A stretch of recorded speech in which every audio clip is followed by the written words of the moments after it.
Hello, ladies and gentlemen, and welcome to Unit 4. So this unit, we are going to be starting our factoring unit, which is something that everybody has to do in algebra. It's probably one of the most well-known algebra topics that we're going to cover this year. So what we're going to start with today is finding the greatest common factor. So first of all, let's take a look back into last unit. Last unit, we talked about multiplying a monomial times a polynomial.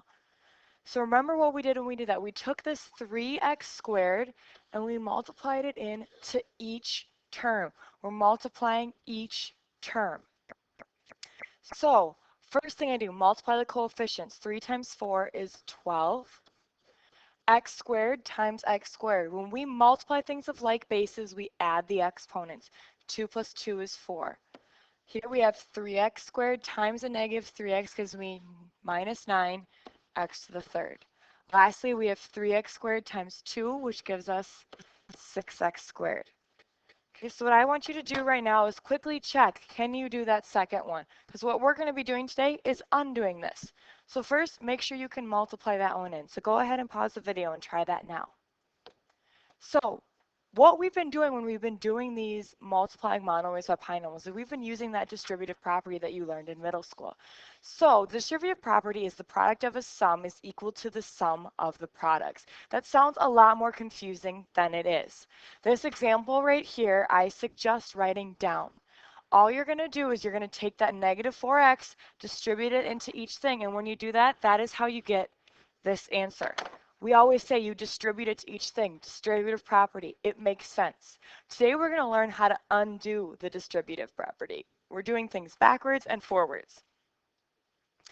So today what we're learning is called the greatest common factor. So here's a couple things you need to know about the greatest common factor. First of all, the greatest common factor is the opposite of multiplying a monomial times a polynomial. We're undoing that distributive property. The GCF, as it's commonly called, you note on the bottom it says it's often abbreviated as GCF. So in class, if you hear me say GCF, I'm referring to the greatest common factor. The GCF is the largest factor that can be taken out of each term. So if I have the numbers 6, 12, and 18, the biggest number I can pull out of there is 6. We'll talk about later how you figure that out. A term can only be factored out if it is in each term. So if I had the numbers 6, 12, and 1, I can't pull out a 6 out of every term, so I can't take out a 6. Okay, so we're going to be talking about how to do that here in a second. Before we do that, let's look at our steps. How do we go about doing this? Well, step number 1 is finding the largest factors that go into each coefficient. So that's where you can either make a factor tree, or some of you might be able to just look at those numbers and intuitively know which number it is. If not, just write out the factors of that number and find the biggest one. For number 2, find the largest number of each variable that you can pull out.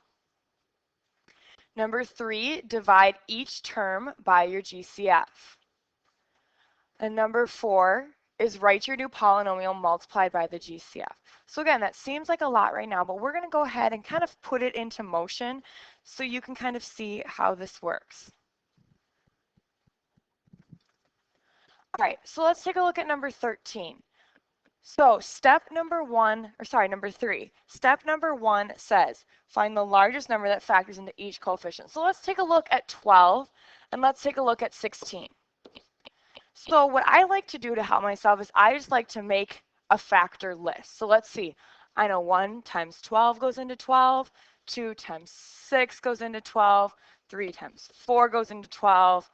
That's all the things that multiply to 12. Well, for 16, I have 1 times 16, 2 times 8, 3 doesn't go into 16, and then 4 times 4.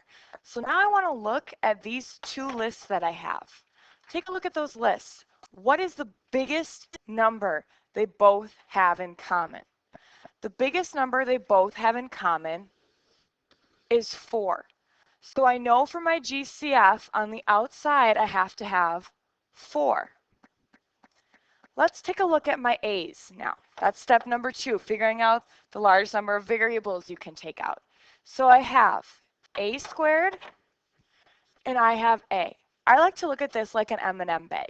I give you 2 M&M bags. One has 2 M&Ms in it and the other has 1 M&M in it. And I say, okay, you have to take the same amount out of both bags. How many would you take out? You can only take out 1 out of both bags. So because you can only take out 1 M&M out of each bag, we're only taking out our A. Look at it this way. Some of you, it's easier just to look for the smallest exponent. As long as there's A's in every term, you could take out the smallest exponent on the A for your GCF. So now I know that this 4A right here, that's my GCF. But now I need to factor it out. So I have this 12A squared plus 16A. So what we're kind of doing now is going back and we're just going to divide each of those monomials by 4A. And then we're just going to write what we have. So I have 4A, and then 12 divided by 4 is 3. A squared divided by A. Remember, we subtract the exponent, so 2 minus 1 is just a to the first, or you can keep it as A. 16 divided by 4 is 4, and then A over A is going to cancel to a to the 0, which is the same as 1. So I can just leave that. So this right here is the GCF. Okay, that's factored form for finding the greatest common factor. Let's take a look at number 4. Okay. So for number 4, what you need to do is figure out first what you could pull out of each number. So we have 14, we have 6, and we have -4. But for right now, let's just look at it as 4. I'm just going to look at it as a number. So factors of 14, we have 1 and 14, 2 and 7. That's the best we can do. For 6, I have 1 and 6, 2 and 3. Those are the only factors I have for 6. For 4, I have 1 and 4, and then I have 2 and 2. So I look through those lists. The biggest number each list has in common is 2. So I could pull out a factor of 2. Next, I look at my r's. I have r cubed, r squared, r. So I have r's in every term.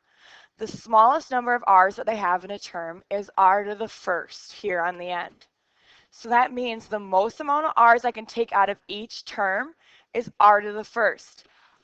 Okay, think about your M&M bag. You can't take out more M&Ms than you have. If you don't have 2 M&Ms in each bag, you can't take 2 M&Ms of something you don't have. So the most we can take out is r to the first power. So now what we need to do is divide each of these by our greatest common factor, which is 2r. 14 divided by 2 gives me 7. R cubed divided by r to the first gives me r squared. Plus 6 divided by 2 is 3. R squared over r is just r to the first. -4 divided by a positive 2 is -2. R over r is just going to become 1. So this right here is our factored form using the greatest common factor. Okay. All right, so let's take a look at number 5. So I'm going to do number 5, and I'm going to have you guys go ahead and try number 6. So for number 5, we have 5x plus 30y. So first of all, find the largest number that factors into each coefficient. So I have 5 and I have 30. So I'm going to write out my factor lists. Let's say you're really starting to understand this. If you can look at 5 and 30 and know what the biggest number that goes into both is, don't make the factor list. This is just if you need help finding those numbers. So the only thing that goes into 5 is 1 and 5. Well, that's easy. Let's take a look at 30. So the only options we can have for our numbers are 1 or 5. So we know 1 goes into 30 and it's 1 and 30. Well, does 5 go into 30? It does. Okay, 5 times 6 is 30, so that is on our factor list. So I know that my greatest number that I can take out for the coefficient is 5. So I'm going to factor that out.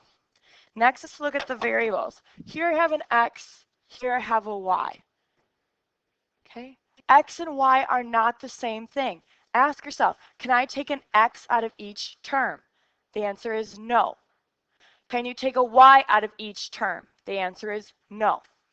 So that means that you can't factor out any variables. You can't factor out any variables, so that means we've found our GCF. So I'm going to divide both of these by 5. Well, 5 divided by 5 is 1, so I'm just left with my x. 30 divided by 5 is 6, and then I need to have my y. So this is factored form with that greatest common factor. What I want you guys to do is go ahead and pause the video for number 6. Make a note, does that 9 have an x term? Ask yourself, can you pull an x term out? All right, so let's take a look at number 7 and number 8. Those are the last two that I'm going to do. So for number 7, I have the numbers 3, -2, and 1. So I have, this has the factors of 1 and 3. This has the factors, remember we're just going to look at 2, of 1 and 2. And this just has the factors of 1 and 1. So the only number they have in common is 1. Well, if that's the case, pulling a 1 out isn't really considered a GCF. So we have no numeric factor for our GCF. So right now we don't have a GCF. The only way we could have a GCF is if we take out any variables. Well, let's look. We have x squared, x, and then we have nothing. We don't have an x in that term. If I don't have an x in every term, then I can't pull out an x. So this one doesn't have any GCF. So this is fully factored form for the GCF part. Or you could also write no GCF. I would suggest writing no GCF because that told me you put thought into it. Let's take a look at number 8. So first let's look at those coefficients. We have 18, we have 12, and we have 9. So I have 1 and 18, 3 and 6, oops, I forgot 2 and 9. Okay, those are factors for 18. For 12, I have 1 and 12, 2 and 6, 3 and 4. For 9, I have 1 and 9, 3, 3. So looking across the board, the biggest number that all these lists have in common is 3. So I know my GCF number factor is going to be 3. Next, I have 2 letters. So let's take a look at these letters. Let's look at C first. So here I have C, here I have C squared, and here I just have a C. So I can only take out the smallest exponent. The smallest exponent is C to the first. So my GCF is just going to have C to the first. Lastly, let's take a look at D. We have D squared, D, and D. The smallest exponent is D to the first, so we can only take out D to the first. Remember, we don't want to overdraw our M&M bag. So this 3CD is our greatest common factor. So we can go ahead and divide each of these terms by our greatest common factor. So 18 divided by 3 is 6. C over C is just going to be 1. D squared over D is just D. 12 divided by 3 is 4. C squared over C is C. D over D is just 1. 9 over 3 is 3. C over C is 1. D over D is 1. So that is fully factored GCF form. So if you're stuck, go back and re-watch some of these and see if you can catch it the second time around. We will be talking about all of these in class tomorrow. Take a look at 9 and 10. I want you to try these two on your own. They can be kind of tricky. Do the best you can. They may be on the quiz, but we will definitely talk about them in class tomorrow. So good luck.